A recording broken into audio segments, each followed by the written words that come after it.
ನಡುವೆ ಮೃತ ಆದಿಲ್ನ ಮರಣೋತ್ತರ ಪರೀಕ್ಷೆ ಕೂಡ ನಡೀತಾ ಇದೆ. ಅದುವೇ ನ್ಯಾಯಾಧೀಶರ ಸಮ್ಮುಖದಲ್ಲಿ, ಮ್ಯಾಜಿಸ್ಟ್ರೇಟ್ ಸಮ್ಮುಖದಲ್ಲಿ ಪೋಸ್ಟ್ ಮಾರ್ಟಮ್ ಅನ್ನು ಮಾಡಲಾಗ್ತಾ ಇದೆ. ಹಾಗಾಗಿ ಶವಾಗಾರದ ಮುಂದೆ ಪೊಲೀಸರಿಂದ ಬಿಗಿ ಭದ್ರತೆಯನ್ನು ಕಲ್ಪಿಸಲಾಗಿದೆ.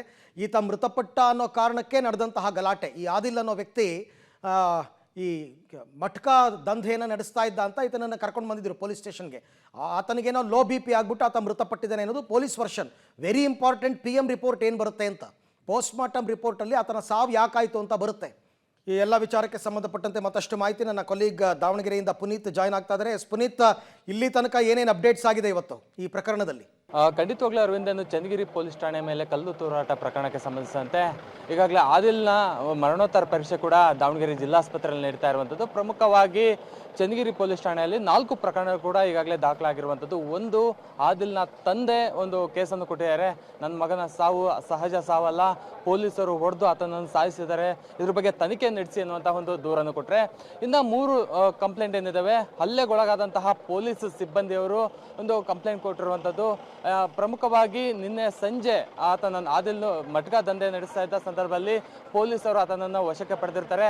ವಶಕ್ಕೆ ಪಡೆದು ವಿಚಾರಣೆ ನಡೆಸುವಂತಹ ಸಂದರ್ಭದಲ್ಲಿ ಒಂದು ಕುಸಿದು ಬೀಳ್ತಾನೆ ಅನ್ನುವಂತಹ ಮಾಹಿತಿ ಕೂಡ ಪೊಲೀಸರು ಹೇಳ್ತಾ ಇರುವಂಥದ್ದು. ಆ ಸಂದರ್ಭದಲ್ಲಿ ತಾಲೂಕು ಆಸ್ಪತ್ರೆಗೆ ಆತನ ಚಿಕಿತ್ಸೆಗೆ ಕರೆದೊಯ್ಯುವಂಥ ಸಂದರ್ಭದಲ್ಲಿ ಆತ ಸಾವನ್ನಪ್ತಾನೆ.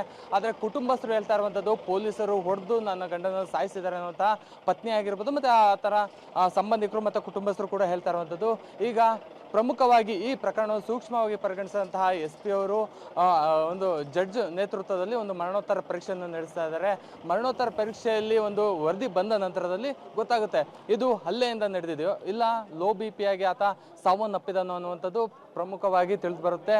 ಈಗಾಗಲೇ ಅಲ್ಲೇ ಪೊಲೀಸ್ ಠಾಣೆ ಮೇಲೆ ಅಲ್ಲೇ ಕಲ್ಲು ತೂರಾಟ ಮಾಡಿದಂತಹ ಆರೋಪಿಗಳನ್ನ ಬಂಧನ ಮಾಡೋದಕ್ಕೋಸ್ಕರ ಎಲ್ಲ ರೀತಿಯಂಥ ಸಿದ್ಧತೆ ಕೂಡ ಈಗಾಗಲೇ ಪೊಲೀಸರು ಮಾಡ್ತಾ ಇರುವಂಥದ್ದು. Aravind, okay, thank you Puneeth ತಮ್ಮ ಎಲ್ಲ ಮಾಹಿತಿಗಾಗಿ. ಸೊ ಒಟ್ಟಾರೆ ಈಗ 2 ದೃಷ್ಟಿಕೋನದಲ್ಲಿ ನೋಡಬೇಕಾಗುತ್ತೆ ಇಡೀ ಪ್ರಕರಣವನ್ನು. ಒಂದು, ಆದಿಲ್ ಸಾವು ಯಾಕಾಯಿತು ಅಂತ, ಅದು ಪೋಸ್ಟ್ ಮಾರ್ಟಮ್ ರಿಪೋರ್ಟಲ್ಲಿ ಕನ್ಫರ್ಮ್ ಆಗಿಬಿಡುತ್ತೆ. ಈ ಗಲಭೆಯ ಹಿಂದಿನ ಸಂಚುಕೋರರು ಯಾರು, ಅದು ಇಂಪಾರ್ಟೆಂಟ್ ಆಗಿ ಗೊತ್ತಾಗಬೇಕಾಗಿರೋದು.